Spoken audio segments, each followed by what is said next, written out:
Hare Krishna, Prabhuji, Hare and to all the Krishna, Madan Sundar Prabhu.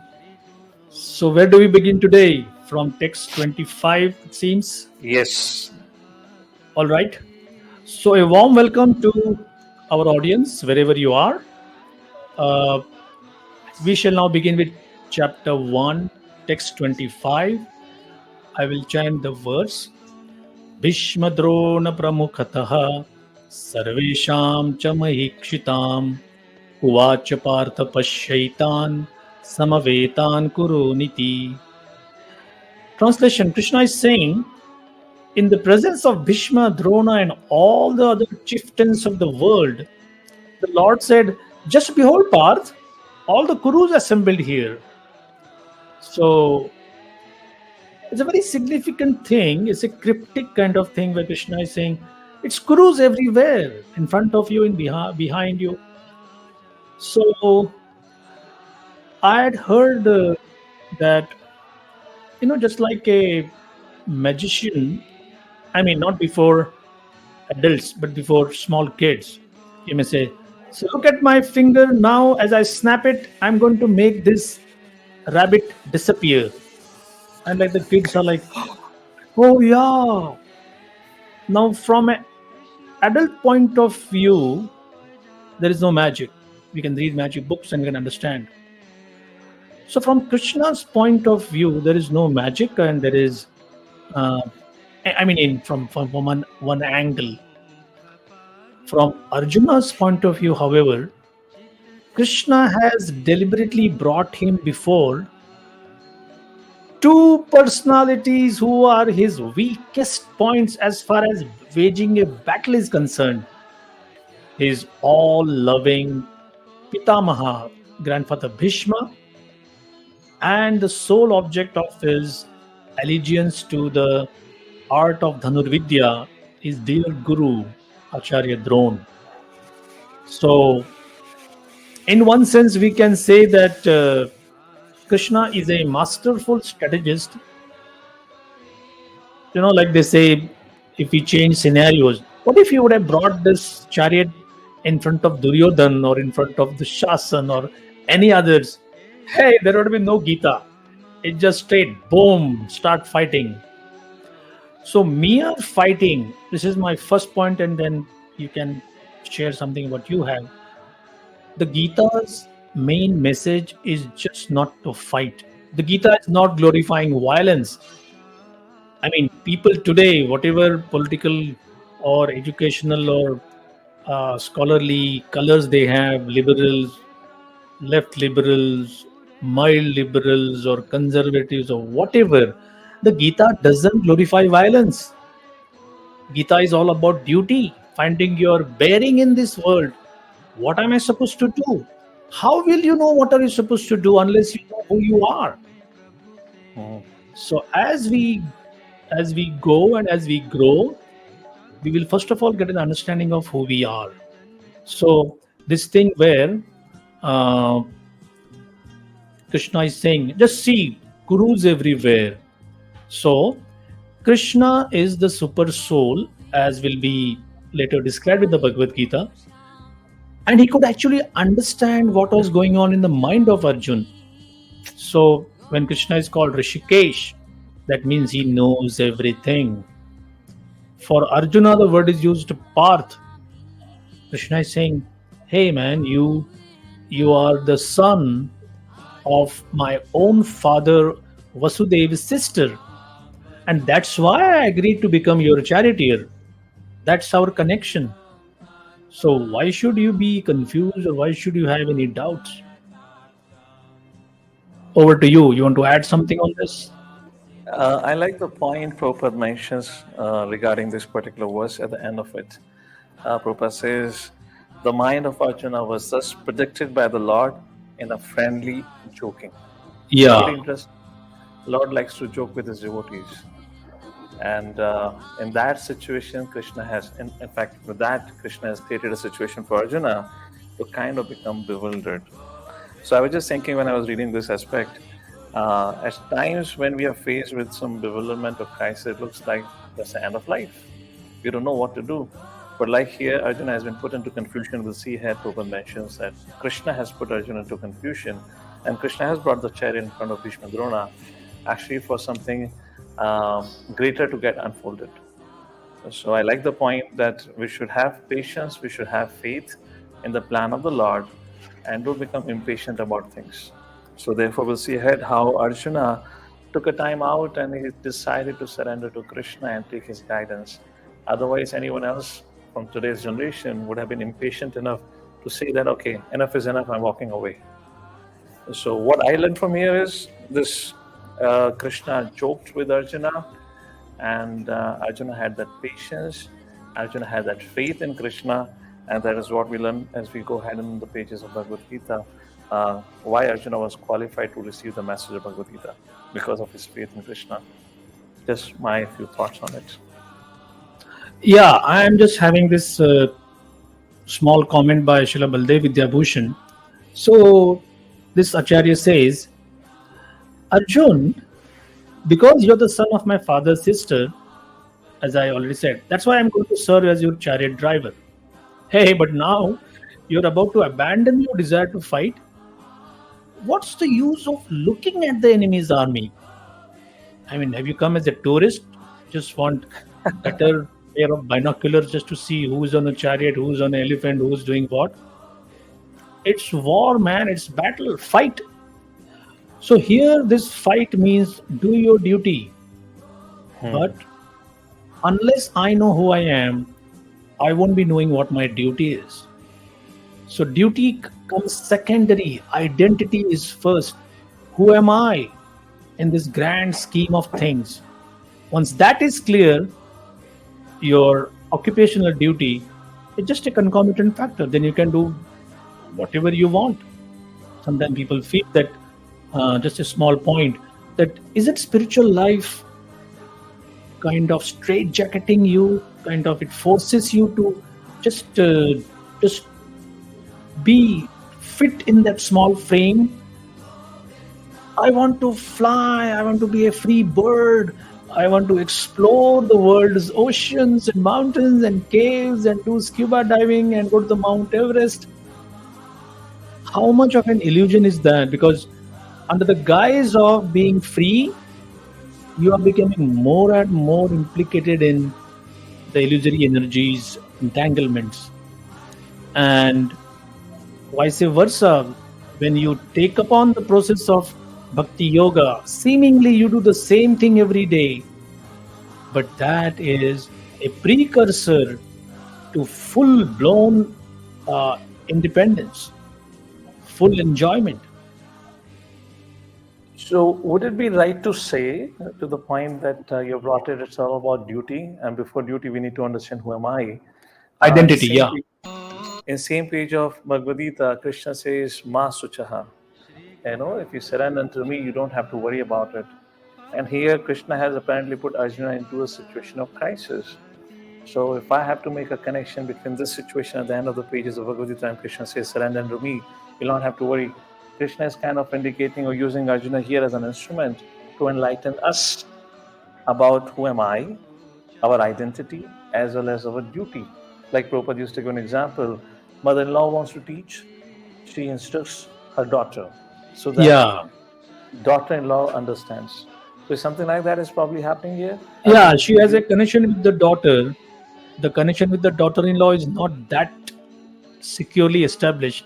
So better to teach her daughter so that the daughter-in-law learns. So here, Krishna wants to teach us, but the connection is not that secure.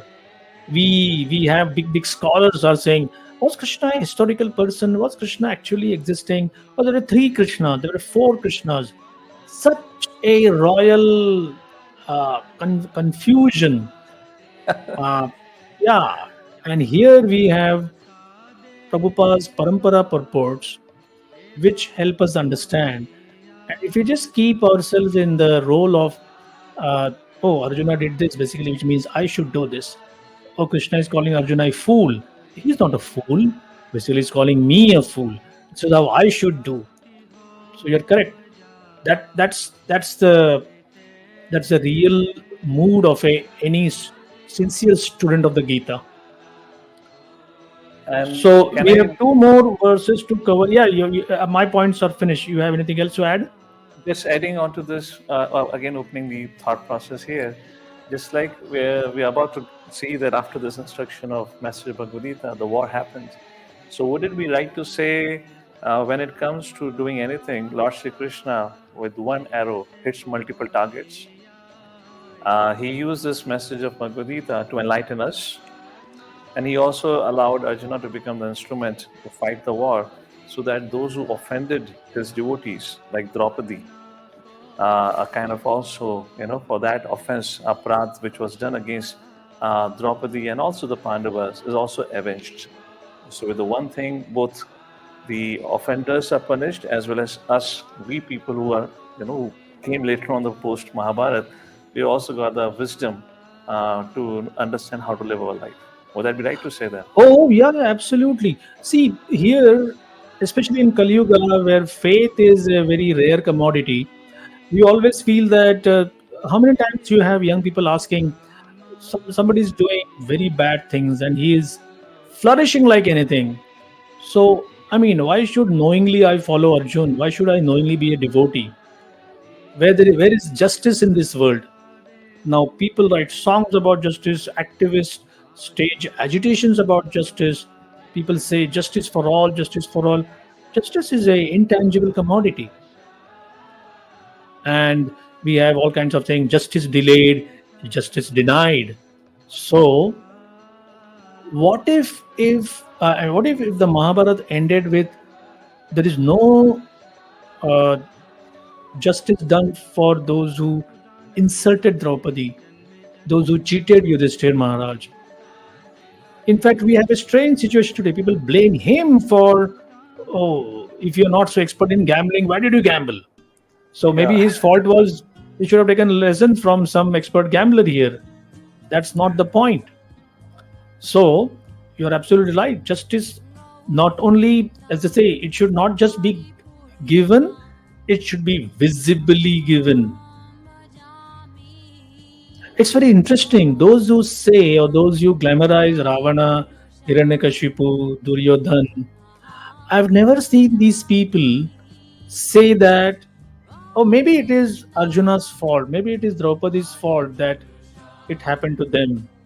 In their own lives, when something happens, they immediately shed their false intellectual skin and now they are clamoring for justice.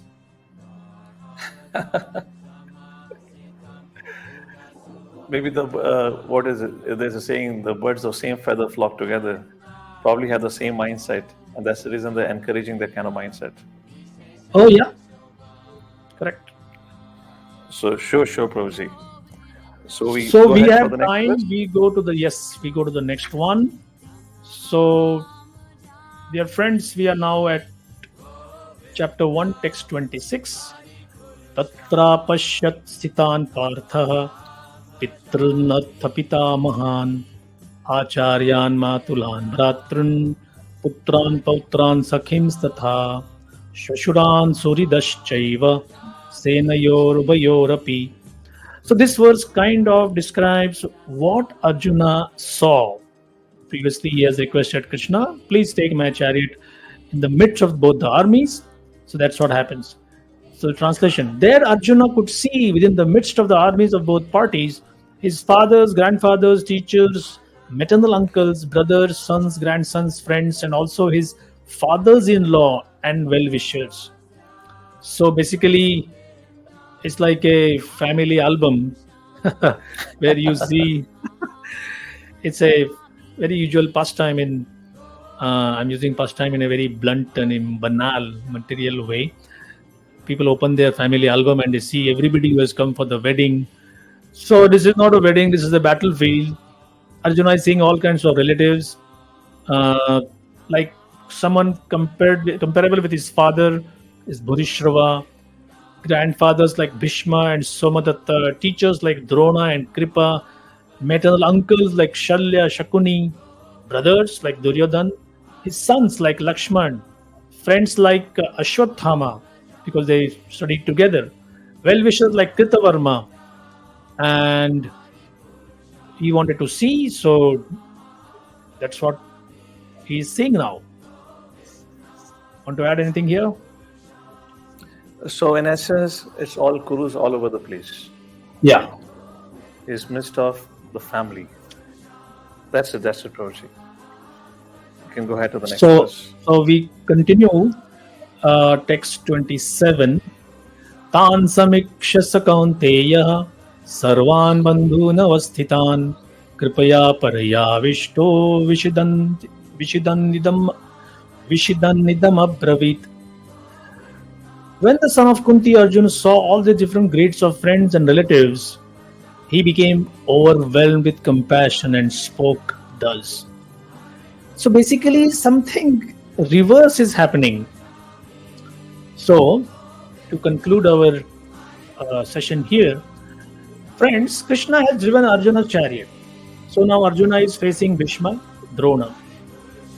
We can understand that by Krishna's arrangement, Arjun, on the verge of fighting with and perhaps killing his respected grandfather and his military guru Drona. Well, this is not what he bargained for. He thought it will be a battle. He will be seeing Duryodhan, Dushasan, Karna. Karna doesn't come on the battlefield because of his personal enmity with Bhishma.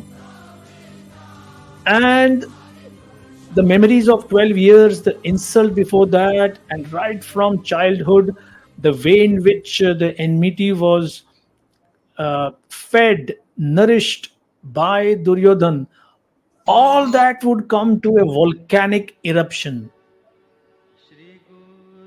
And something else happens. Rather than a volcanic eruption of hatred, revenge, and martial spirit, what's happening is he's feeling compassion. He has reverential affection. In fact, after some time, Arjuna would say, I don't want to fight. So, from the next verse onwards, Arjuna actually says, I don't want to fight because I feel compassion. I don't want to fight because it will be impossible for me to enjoy the kingdom if it is won at the cost of the lives of my family members. Thirdly, he says, with so many people dying, irreligion will flourish and society will be overrun by just unwanted progeny. People will no longer follow Vedic samskaras. So I don't want to be the cause of the family and everything going to hell. Fourthly, Arjuna fears sin, papam, that all right, there could be some enjoyment, but it will be very sinful. The fifth is something which so many of us in Kali Yuga will readily identify: indecision. I don't know what to do. I don't know whether I should go for medicine or engineering. I don't know whether I should go for sales or marketing. I don't know if I should marry girl number A or girl number B, boy number A, boy number B. I mean, boy A, boys. And should I settle in Pune or should I go to Mumbai or I have a job in Middle East or go to Silicon Valley? My God, so much of indecision. Sometimes all three options are palatable, like whether I should have strawberry ice cream, butterscotch ice cream, or vanilla, or whether both the options are equally unpalatable. Should I drink one glass of bitter gourd Karela juice or one glass of neem juice? So, what do we do? What should I do? So, friends, this is that crux. This is the crucial point where the Gita comes to our rescue, as it came to the rescue of Arjun.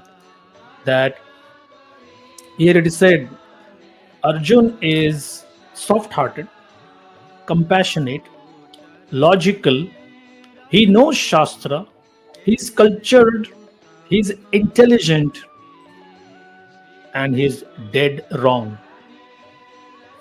You may say, hey, wait. How can you describe somebody in such laudatory attributes and then say he's wrong? friends, that's the mystery of the Bhagavad Gita. Please stay tuned while we will take you through the journey about how Arjuna understood what exactly was missing in his life. Hare Krishna. Hare Krishna. So we'll continue this discussion. So we meet next time from verse number 28. Am I correct? Yes. Yes. Yes. So thank you all for joining in. See you next time for verse number 28. Hare Krishna. Hare Krishna.